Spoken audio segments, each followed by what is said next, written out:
en el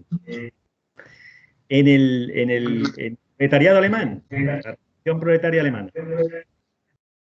Bien. Nosotros, como materialismo filosófico, nos definimos principalmente frente al idealismo. Frente al monismo del idealismo alemán. Y consideramos que es una filosofía de corte subjetual, subjetiva, práctica, y le oponemos pues, un modo de hacer filosofía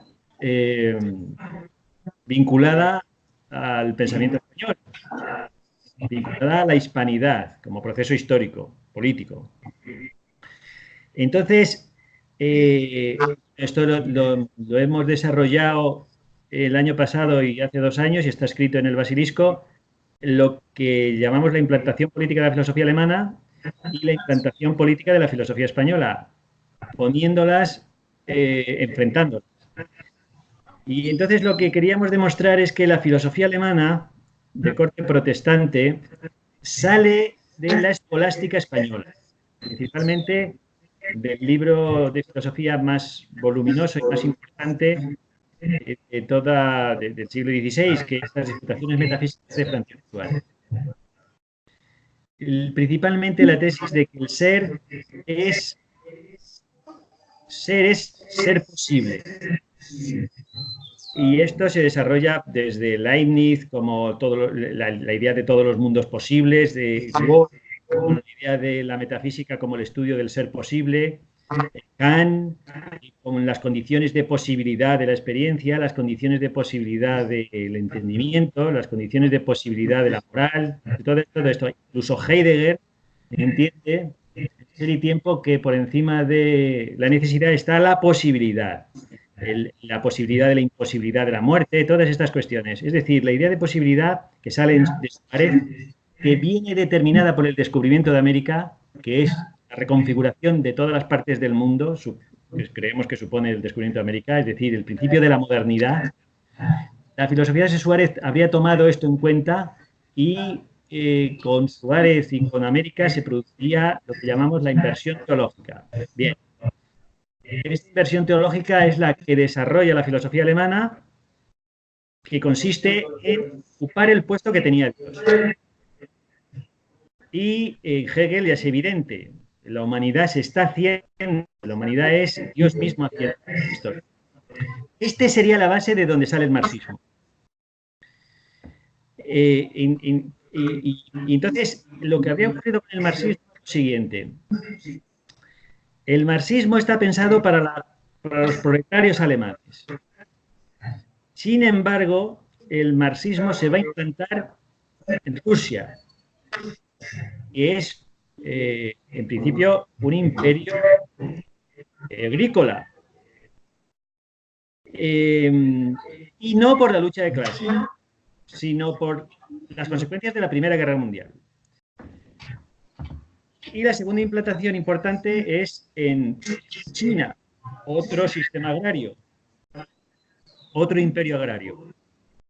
Y tampoco por la lucha de clases como consecuencia de la lucha de clases, sino como consecuencia de la Segunda Guerra Mundial. Bien. La importancia para Alemania del marxismo consiste en que cuando acaba la Segunda Guerra Mundial es el comunismo, que sale decimos, de la filosofía marxista, el comunismo divide a Alemania en dos. La parte democrática y la occidental. Y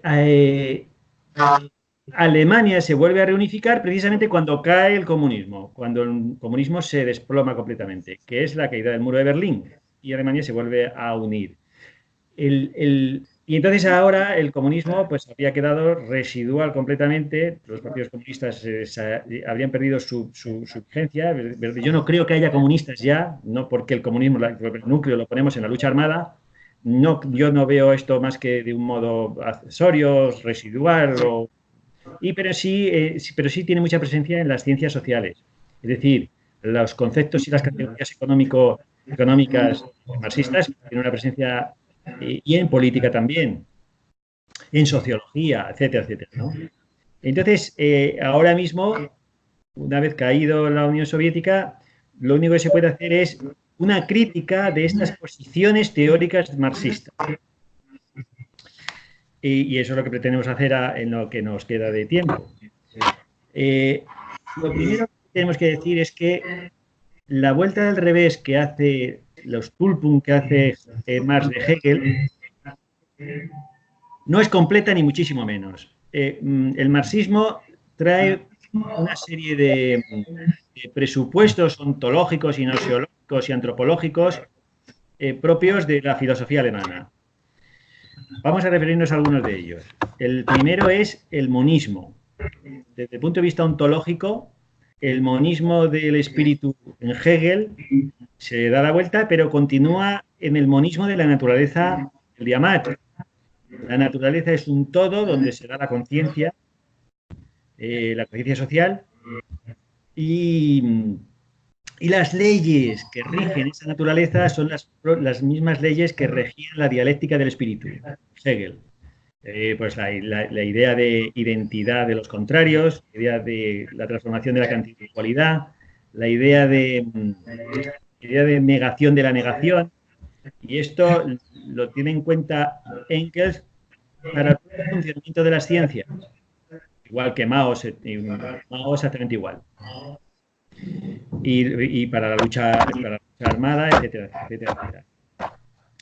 Entonces, nosotros creemos que el monismo es uno de los errores ontológicos fundamentales, es decir, las posiciones de materialismo están en contra completamente de este monismo. Nosotros defendemos un pluralismo radical. No consideramos que la realidad forme un todo, ni mucho menos. Un todo acabado o un todo en proceso, nada de esto. La realidad tiene diferentes partes que llamamos, desde el punto de vista ontológico especial, géneros de materialidad, que no casan entre sí, que son inconmensurables, y a nivel ontológico general también. Entonces consideramos que la materia es infinita completamente y la codeterminación entre las partes de la materia está en Simploqué, la idea Simploqué platónica, en que no todo está conectado con todo, ni nada con nada, sino unas partes con unas, pero no con otras. Y lo mismo ocurriría en el plano de las ciencias. La idea de enciclopedia de las ciencias hegeliana sigue presente completamente en el Diamat, el materialismo dialéctico, y no hay más que ver, el que quiera saber esto, que asomarse a las 5 ediciones del Diccionario Soviético de Filosofía, que están en Internet, lo tiene la Fundación Gustavo Bueno en filosofía.org, donde se ve perfectamente este monismo, este armonismo de las ciencias, esta enciclopedia de las ciencias, que sigue vigente completamente. Por ejemplo, el desarrollo del positivismo lógico inglés y de la filosofía analítica. La idea de ciencia unificada. Filosofía como ciencia de las ciencias. Todos estos planteamientos, a nuestro modo de ver, completamente metafísicos. Porque nosotros creemos que las categorías científicas son inconmensurables entre sí. Las categorías son partes de la realidad que explican una serie de fenómenos de modo distinto, con leyes distintas, no estables, y que precisamente en esa inconmensurabilidad es donde se producen estos choques que llamamos ideas. Y ya no serían unívocas, como pasa con los conceptos científicos de cada categoría, sino que serían análogas, se podrían tratar de diferentes sistemas, y estos son los sistemas filosóficos que tratan esas ideas, de esas concatenaciones, y con una finalidad práctica. Todas las filosofías tienen este componente práctico que creemos que es fundamental. Bien, a nivel antropológico es parecido. A nivel antropológico, Marx seguiría preso de la idea de género humano. Esto se ve perfectamente en los manuscritos y en los tratados del 44 y demás, donde la concepción que se tiene del ser humano es enteriza, global, es una clase que está todavía presa de estos componentes metafísicos de las concepciones judeocristianas, que es que el humanismo primitivo, la humanidad primitiva, el comunismo primitivo, tendría una unidad que se rompe con la introducción de la propiedad privada. La propiedad privada vendría a ser así una especie de análogo al pecado original de San Agustín, donde la humanidad se hubiera dividido. Esta división de la humanidad daría lugar a los procesos productivos y acabaría con el socialismo final, una especie de vuelta del reino de Dios, y donde la humanidad volvería a estar unida. Este proceso que explica Marx desde el punto de vista del materialismo histórico, este proceso sería una transformación de la filosofía del derecho hegeliana. En la filosofía del derecho hegeliana se ve perfectamente cómo del individuo, el contrato, la propiedad individual, se pasa a la moral y de la moral al espíritu objetivo, que es el Estado. Lo que habría hecho Carlos Marx es darle la vuelta y suponer que el Estado es precisamente la transición prehistórica hacia la humanidad que vuelve a reunirse, vuelve a aparecer una vez que cae el Estado, una vez que desaparece el Estado. A través del desarrollo de los sistemas productivos. Este sería la clave. Dice aquí en los manuscritos de 44, dice Carlos Marx, el comunismo verdadero es la solución del enigma de la historia y sabe que es esta solución. Esta es la tesis. El capital sería, entonces, el análisis del sistema económico que no es más que un trasunto de la lucha de clases, en este caso de los burgueses. Entonces aquí también esto nos parece que lo que ha hecho Gustavo Bueno es dar otra vuelta del revés al marxismo, no para volver a Hegel, porque nosotros somos materialistas, sino para entender que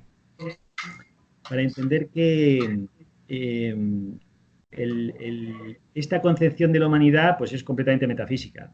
La humanidad no existió nunca, ni en origen ni en final. La humanidad no tiene unidad ni identidad, más que la biológica. Puede tener identidad otra especie animal o una lechuga. La identidad histórico-política de la humanidad no ha existido nunca. Son grupos distintos que han tenido desarrollos distintos, que no se han encontrado nunca, que han tenido procesos evolutivos culturales distintos y que cuando se cruzan chocan. Y es la guerra, la aparición del Estado y es la guerra. Es decir, este es el proceso, es decir, no existe esta humanidad, existen grupos muy distintos, tribus y estados, que cuando se encuentran chocan, porque tienen instituciones que tampoco casan entre sí, tienen normativas institucionales, creencias que son distintas y contrapuestas. Entonces, lo que nosotros entendemos no es que la propiedad privada haya dividido la humanidad en clases, y fruto de esa división en clases estuviera la aparición del Estado. El Estado sería el modo en que la clase privilegiada que tiene el medio de producción somete a la clase desposeída de los medios de producción. Nosotros creemos que es al revés. Lo primero que aparece es el Estado, que es la apropiación de un territorio por un grupo. Es el Estado. Y una vez que aparece el Estado, ya se necesitan las clases sociales para la propia estructura de ese Estado. Es decir, el reparto de esos bienes. Y esto nos parece que, es decir, negamos completamente los análisis del origen de la familia, la propiedad y el Estado de Engels, completamente. Nos parece que es evidente que la antropología cultural, los datos que nos da de los imperios antiguos van en esta dirección. O sea, lo primero son estos imperios antiguos y la aparición del Estado. Y fruto de ahí, la lucha de clases. Es decir, lo que realmente existe es una dialéctica de imperios. Y la lucha de clases se da dentro de esta dialéctica de imperios. No está por encima de ella, determinando la historia, ni muchísimo menos. Es decir, también negamos la tesis de Lenin, de que el capitalismo el imperialismo es la fase superior del capitalismo.